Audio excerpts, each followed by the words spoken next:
Welcome back to the deep dive. So you've handed us a fascinating stack of material, all pointing to one, well, pretty life-changing topic: unlocking your 2026 soulmate compatibility. It's a big one, and the forecasts are pretty bold. They really are. And we know you're curious about how the celestial architecture is shaping up for, matters of the heart. So our mission today is to just cut through the jargon and distill what this astrological roadmap for 2026 is actually saying. Yeah, and the sources, they keep using this one term. The celestial reset. Exactly, celestial reset for love. It sounds like a welcome break from, what do they call it? The lessons and almost connections we've all been navigating. We've all been there. But, it sounds ambitious. What does reset actually mean in this context? Well, it's more than just a fresh start. It's a shift in your energetic posture. The source material suggests this year offers a genuine harvest moment. A harvest. So implying the work has already been done. Precisely. The hard work of the past few years is meant to finally pay off. And the goal for you, the listener, is fundamentally different in 2026.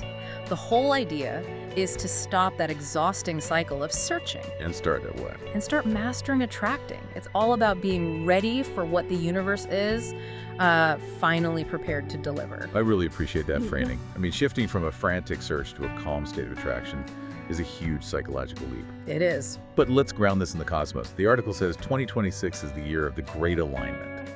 Okay, let's unpack this.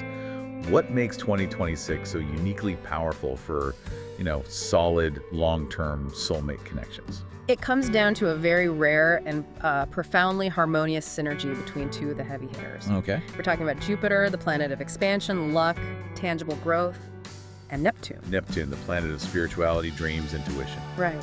The source calls it their harmonious dance. Okay, but why is that particular pairing so important for love? Usually when we talk about Neptune, we worry about illusions or the partner not living up to the dream. That's a really sharp observation. And you're right. In other years, Neptune's influence might have been, confusing, leading to those high-intensity infatuations that just dissolve. Right, the ones that burn out. Exactly. But when Jupiter, which deals with concrete expansion, with bringing things into reality, aligns harmoniously with Neptune, it acts as a kind of stabilizing force. Okay. This combination, it creates a spiritual portal, yes, but it's a portal that's also grounded. Jupiter makes sure that the idealistic love Neptune is looking for is also built on a foundation of, real commitment. So it's like the universe is giving you the blueprint for love and then also handing you the tools to build it. That's a perfect way to put it. This alignment provides a grounding energy that helps those connections solidify into lasting unions. It injects depth and, most importantly, long-term viability. So it's not just a quick spark of fantasy. It's a cosmic guarantee that the cement will actually hold. That makes the celestial reset feel much more purposeful. Exactly. It's the spiritual ideal meeting tangible reality. Now, speaking of reality, the source makes a critical point. It says true compatibility in 2026 goes way deeper than just your sun sign. It introduces this concept I found fascinating: Zodiac Love Languages. And here's where it gets really applicable, because it forces you to understand your core romantic needs based on your elemental nature. Understanding these languages seems, absolutely critical. It's the ultimate filtering system. It shifts the focus from just, superficial attraction to what the soul truly craves for long-term satisfaction. Let's break them down, starting with the initiator. Let's do it. The fire signs: Aries, Leo, and Sagittarius. What's their love language in 2026? For fire signs, their language is defined as shared adventure. And this is not about, mundane dinner and a movie dates. Right. This group is fueled by forward motion. They need a partner who doesn't just support them, but who actively inspires them, someone who keeps pace intellectually and physically. So if there's no challenge, the passion just dies. It fizzles out completely. They need fuel, not just comfort. The partner has to embody momentum. Stagnation is their kryptonite. That is a phenomenal distinction. It really emphasizes growth inside the pairing. Okay, let's contrast that with the earth signs: Taurus, Virgo, and Capricorn. Famously grounded, focus on the tangible. Their language is acts of stability. In a world of digital chaos and ghosting, that makes a lot of sense. The sources say they're seeking the green light of reliability. Absolutely. For them, consistency is the highest form of romantic expression. A late text, a broken promise, it feels like a fundamental threat.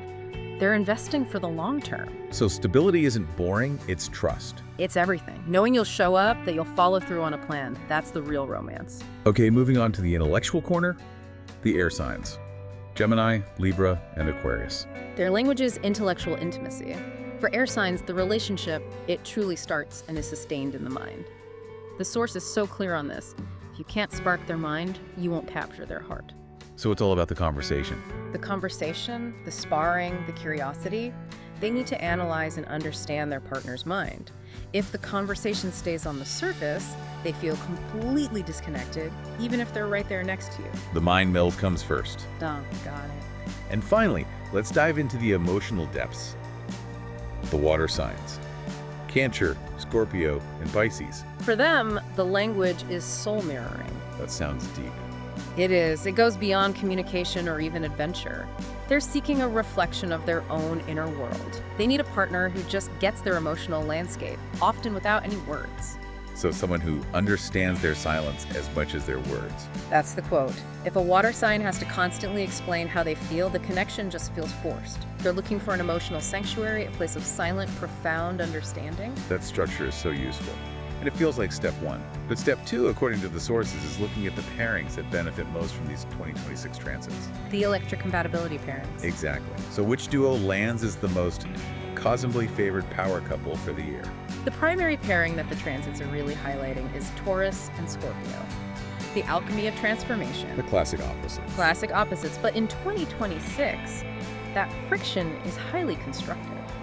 You have the axis of stability in Taurus meeting the axis of profound depth in Scorpio. So how do their roles blend? Beautifully. Taurus provides the home, the security, the comfort, and Scorpio provides the passion, the emotional intensity, the transformation. They need a partner who challenges their comfort zone just enough, but always brings them back to a place of safety. This year, they nail that balance. That is a complex dance. Right? Number 2 on the list. The highly social and innovative pairing of Leo and Aquarius. The visionary union. And the source points to the current lunar nodes on their axis, right? Creating this magnetic, destiny-driven energy. It is. And the goal of this union isn't just, domestic bliss, it's legacy. Legacy, wow. You're combining Leo's heart-centered creative leadership with Aquarius's futuristic humanitarian vision. They aren't just building a relationship, they are described as building a legacy together. So it's about making an impact on the world. A huge impact. They inspire each other to operate on a bigger stage, elevating each other's ambitions beyond just the personal. And for the final power couple, we circle back to the water signs. Me too. That would be Pisces and Cancer. The spiritual sanctuary. This is supercharged by Neptune continuing its journey through the water element, so intuitive connections are at an all-time high. They just get each other. They share a rare, unspoken emotional language. Their dynamic is destined to be a sanctuary from the harshness of the outside world. It's about finding that one person who truly sees them without a word needing to be spoken. The ultimate soul mirroring. The ultimate realization of it, yes. This is phenomenal news for those 6 signs, but our listeners, they're thinking, what if my sign isn't on that top list? Or what if I'm in a pairing that's considered difficult? And that's such an important question. The source actually offers a very compassionate view here. It calls astrological incompatibility a call for higher awareness. I love that reframe, but what are the specifics? How does that work? This is where you really see the complexity. Because you're right, the sun sign is only one piece of the puzzle. What's fascinating here is the emphasis the source puts on the moon and rising factor. Okay, break that down for us. So your rising sign, or ascendant, that's how you meet the world. It's your social personality, your first impression. But your moon sign, and this is the key, that's how you love, it's your emotional landscape, your comfort needs, where you go when you feel vulnerable. So that's the inner wiring. That is the inner wiring, and the source states that a deeply harmonious moon-to-moon connection, where you both feel emotionally understood and safe, can override almost any friction between your sun signs. That completely changes the equation. So an Aries with a grounded earth sign moon might get along with a Capricorn sun far better than an Aries with, say, a volatile water moon. Precisely. It's the subconscious compatibility that provides the safety net. And this leads right into the 2026 growth hack for those challenging pairings, like that classic Aries and Capricorn friction. Right, what's the hack? It's a beautiful metaphor, actually. It says differences are meant to be used as polishing stones for your character. Polishing stones. Yeah.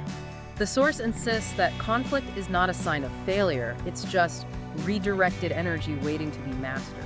So take that Aries and Capricorn example. Aries wants to go, go, go. Yeah. Capricorn wants a 5-year plan. Exactly, and they will clash.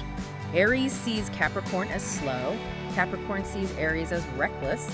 The polishing stone approach means Aries learns patience from Capricorn's success, and Capricorn learns to embrace spontaneity from Aries' passion. So the friction is actually the point. It's what creates growth. It creates a deeper shine on both characters. They're designed to sharpen each other. That's a much more empowering way to look at relationship difficulties. So what does this all mean for you, the listener, right now? As we get the stars, we get the pairings, how do we shift from passively waiting to consciously attracting? Well, the source provides a really clear, practical, 3-step 2026 Soulmate Action Plan. Okay, step 1 seems to be about creating space. Clear the karmic clutter. This is foundational. The article is emphatic. You cannot attract soul-level love if you're still energetically tethered to old hurts or past partners. The sources declare that 2026 doesn't have room for X-energy. Oof, that's direct. It is. Clearing this means finalizing emotional closures, consciously cutting the energetic cord. If you're going into 2026 still scrolling through old photos, you are actively blocking the flow. The early months are for creating a clean slate. That takes discipline. Okay, step 2 is about observation and trust. Follow the synchronicities. This one requires a high degree of mindfulness. The material calls synchronicities breadcrumbs left by the universe. So we're talking about repeated names, numbers, those random encounters that feel too meaningful. Yes. And for the practical listener wondering, how do you tell the difference between a real synchronicity and just confirmation bias? That's the question. The source suggests true synchronicities carry an emotional charge, a spark of recognition, a moment of deep internal clarity. They don't just happen, they resonate. Okay, and the final step seems to tie everything together. Vibrate at your own frequency. Authenticity. It's the ultimate magnet. The best action plan is to just stop trying to be what you think a soulmate wants. The stars align for those who are true to themselves. Being unapologetically you is the frequency that will pull your match out of the crowd. Because if you present a false self, you attract a partner who matches that false image, and it's doomed to fail. This Jupiter-Neptune alignment favors deep spiritual truth. Your greatest asset in 2026 is your genuine, unique, and imperfect self. This has been a tremendously detailed deep dive. We started with the massive promise of the celestial reset, that 2026 great alignment. Driven by Jupiter and Neptune, promising stability for deep spiritual love. Then we decoded the 4 Zodiac love languages, from the fire sign's need for shared adventure to the water sign's need for soul mirroring. And we affirmed that complexity is not incompatibility. We learned how the moon and rising signs can bridge any gap, allowing differences to be used as those polishing stones for growth. Absolutely. The source material gives a really clear, actionable roadmap. The big takeaway for me is one of empowered readiness. If 2026 is truly this year for profound spiritual connections, you should be reflecting on which of those love languages you've genuinely been prioritizing in your life. And maybe consider this as you prepare for this transformative year. If the ultimate prerequisite for attracting a soul mirror is simply to be authentic, what internal facade are you holding on to today that you must be brave enough to dismantle before the great alignment can truly work its magic for you? Something profound to ponder as you step into the energetic flow of 2026. Thank you for joining us for this deep dive. We hope this helps you navigate your own cosmic connections. Until next time, keep exploring.